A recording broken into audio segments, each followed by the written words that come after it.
তহসিলের বাইরে কেউ দাঁড়িপাল্লাতে ভোট দিয়ে কথা বলে সেখান থেকে সুস্থ হয়ে বাড়িতে ফিরে আসবেন বিএনপি নেতা কর্মীদের কাছ থেকে, আপনার তো এরকম না। এটা যদি হয় তাহলে আপনি হাজার হাজার কেন, লক্ষ লক্ষ কেন, কোটি কোটি পুলিশ কেন, প্রত্যেকের জন্য একজন পুলিশ একজন আর্মি নিয়োগ করো। আমি চ্যালেঞ্জ করছি আগামী দিনে লেভেল প্লেইং ফিল্ড এবং অংশগ্রহণমূলক অবাধ সুষ্ঠু নির্বাচন হবে না। আর যদি না হয়, না হওয়ার পরিবেশ যদি হয়, বাংলাদেশ জামাত ইসলামী নির্বাচনে অংশগ্রহণ করবে না এটা বলছি না, আমরা এরকম কোন আরেকটা ফ্যাসিস্টের নির্বাচন হতেই দেব। আমি বললাম যে ভাই তাকে ধরাই দিচ্ছেন না কেন? সেই কথাটা যদি শুনেন তাহলে ভয়ঙ্কর হতাশার বাণী। হতাশার বাণী কি?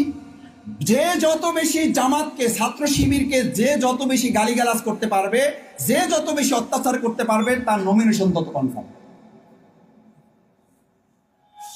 Can you imagine?